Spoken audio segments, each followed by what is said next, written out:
আসসালামু আলাইকুম রহমতুল্লাহি ওবরাকাতু। সুপ্রিয় দর্শক মণ্ডলী, আজকে হচ্ছে বৃহস্পতিবার, আগামীকাল হচ্ছে শুক্রবার। তো শুক্রবারের কিছু আমল সম্পর্কে আমরা জেনে নিব, যা আমল করলে আমাদের অনেক নেকি আমাদের আমল খাতায় গচ্ছিত হবে।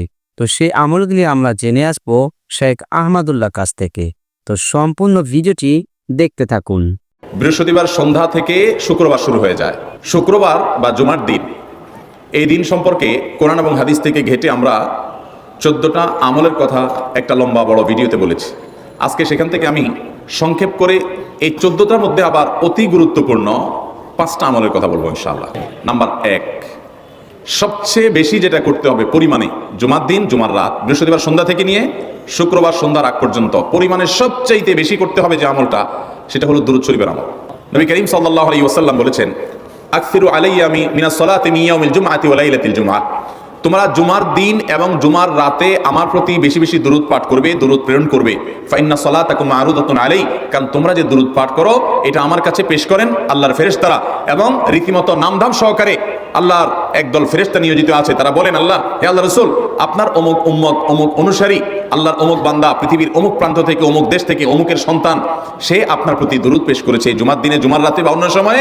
এটা নবী করিম সাল্লাল্লাহু আলাইহি ওয়াসাল্লামের কাছে রিপোর্ট দেওয়া হয় আল্লাহর নিযুক্ত ফেরেশতাদের মাধ্যমে। এই জন্য শুক্রবার এবং শুক্রবার দিন এবং রাত, অর্থাৎ বৃহস্পতিবার সন্ধ্যা থেকে নিয়ে শুক্রবার সন্ধ্যা পর্যন্ত এই 24 ঘন্টার মধ্যে নবী করিম সাল্লাল্লাহু আলাইহি ওয়াসাল্লামের ভাষ্য খেয়াল করেন, আকসিরু আলাই।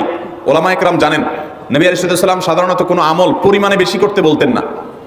পরিমাণে বেশি করতে বলার মতো আমল খুব কম ইসলামে। গোটা কোরআন যদি খোলেন আপনি, পরিমাণে অধিক করতে বলা হয়েছে এরকম আমল খুব বেশি পাবেন না। তোমরা বেশি বেশি করে নামাজ পড়ো, বেশি বেশি করে রোজা রাখো, এরকম কথা কোরআন হাদিসে নাই। অবশ্যই একজন ইমানদার 5 ওয়াক্ত ফরজ নামাজের পাশাপাশি অধিক পরিমাণে নফল নামাজও পড়বেন, সেটা ভিন্ন কথা। কিন্তু কোরআনে বেশি পরিমাণে আল্লাহর জিকির করার কথা বলা হয়েছে।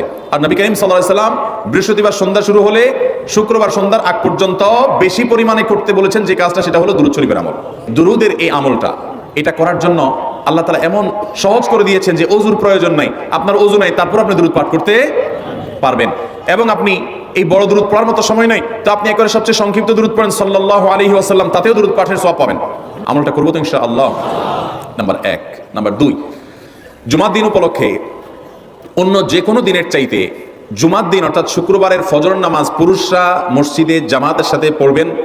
জামাতের সাথে পড়ার নিয়ত করবেন পাক্কা, কারণ অন্য যে কোনো দিনের ফজর নামাজ না, শুধুমাত্র যত নামাজ আছে, নবী করিম সাল্লাল্লাহু আলাইহি ওয়াসাল্লাম বলেছেন, আফদালুস সালাওয়াতে ইনদাল্লাহ, আল্লাহর কাছে দুনিয়ার সব নামাজের মধ্যে 5 ওয়াক্ত সাধারণ নামাজগুলোর মধ্যে সবচেয়ে উত্তম নামাজ হলো সলাতুল ফজরে মাআল জামাআতে ইয়াউমাল জুমআ, জুমার দিন ফজরের নামাজ জামাতের সাথে আদায় করা হলো যত নামাজ আছে এর মধ্যে সবচেয়ে শ্রেষ্ঠ নামাজ। ভাইরা আমার, প্রত্যেক বৃহস্পতিবার আসলে সন্ধ্যার সময় প্রতিজ্ঞা করব, সপ্তাহের অন্য দিন যদি আমার ত্রুটি বিচ্যুতি হয়ও আমি সেটাকে কালেকশন করার চেষ্টা করব, কিন্তু শুক্রবার ফজরটা পুরুষ হিসাবে আমি জামাতের সাথে পড়বই পড়বো। তার জন্য রাতে আগে আগে শোবো, ডাবল ট্রিপল অ্যালার্ম দিয়ে শোবো, অন্য নামাজি বন্ধুকে বলবো ফোন দিয়ে ডেকে দিবি, একে অন্যের সহযোগিতা করব, কিন্তু ফজরের নামাজ জুমার দিন ছাড়বো না ইনশাআল্লাহ। 3 নম্বর আমল হলো সূরা কাহাফ পড়বো। যারা কোরআন পড়তে পারেন না তারা শুনবেন, আর যারা পড়তে পারেন তারা নিজে পড়বেন। সূরা কাহাফ যদি জুমার দিন কেউ পড়ে, নবী করিম সাল্লাল্লাহু আলাইহি ওয়াসাল্লাম বলেছেন এই সূরাটা তার জন্য নূর হবে, নূর, আলো আল্লাহর তরফ থেকে। কিয়ামতের ময়দানে ভয়াবহ গুটগুটে অন্ধকার হবে। কিয়ামতের একটা ভয়াবহ শাস্তি হলো অন্ধকারের শাস্তি। ভাইরা আমার, অন্ধকারের শাস্তি মানে এমন ভয়াবহ অন্ধকার হবে যে দুনিয়ার অন্ধকারের সাথে কোনো তুলনাযোগ্য নয়। সেই ভয়াবহ অন্ধকারে কিছু আমল আছে যে আমলগুলো মানুষের ওই অন্ধকারের মধ্যে আলোর কাজ দিবে। এর মধ্যে একটা হলো এই সূরা কাহাফ। অন্য অনেক ওলামা ইকরাম বলেছেন এর ব্যাখ্যা হলো সূরা কাহাফ যদি কেউ এক বৃহস্পতিবারে পড়ে, পরের বৃহস্পতিবার পর্যন্ত, এক শুক্রবার যদি পড়ে, পরের শুক্রবার আগ পর্যন্ত পুরো সপ্তাহব্যাপী তার ভিতরে নূর, ঈমানের নূর, তাকওয়ার নূর, ইলমের নূর, আমলের নূর, ভালো মানুষ হওয়ার নূর তার ভিতরে আল্লাহ তাআলা সৃষ্টি করে দিবেন। তো নবী সাল্লাল্লাহু আলাইহি ওয়াসাল্লাম বলেছেন সূরা কাহাফের প্রথম 10 আয়াত যদি কেউ মুখস্থ করে, তো এই ব্যক্তিকে আল্লাহ রাব্বুল আলামিন এবং যদি তেলাওয়াত করে, এই ব্যক্তিকে আমলের মাধ্যমে দাজ্জালের ফিতনা থেকে আল্লাহ বাঁচিয়ে রাখবেন। অতএব জুমার দিন প্রত্যেক শুক্রবারে সূরা কাহাফ পড়বো তো ইনশাআল্লাহ। 4 নম্বর আমল হলো দুনিয়াতে যত ফজিলতপূর্ণ আমল আছে এর মধ্যে সবচেয়ে বেশি ফজিলতপূর্ণ আমল এটা। খুব সহজ আমলটা, খুব সহজ, প্রত্যেক শুক্রবার আমরা এটা করতে পারি। জুমার দিন আগে ঘুম থেকে উঠে উত্তম রূপে গোসল করে মসজিদে আগে আগে গিয়ে পায়ে হেঁটে গিয়ে সামনে ইমাম সাহেবের কাছাকাছি গিয়ে বসা, অনর্থক কথা কাজ না করা, তেলাওয়াত জিকির আজকার মশগুল থেকে নামাজটা পড়ে বের হয়ে আসা, এই কাজ, এই কয়েকটা কাজ যদি করে তাহলে কাজ কয়টা হলো? আগে আগে ঘুম থেকে উঠা, ওই যে ফজর নামাজ জামাতের সাথে পড়া ইত্যাদি, গোসল করা উত্তম রূপে, আর পায়ে হেঁটে মসজিদে যাওয়া, বাহনে না চড়া, 4 নম্বর হলো ইমামের কাছাকাছি গিয়ে বসা, কোনো অনর্থক কাজ না করা। এই 4টা কাজ যদি কেউ জুমার দিনই করে, নবী করিম সাল্লাল্লাহু আলাইহি সাল্লাম বলেছেন ওই ব্যক্তি বাসা থেকে মসজিদ পর্যন্ত যে আসলো, যতগুলো পা ফেলবে, যতগুলো স্টেপ ফেলবে, যতগুলো কদম দিবে,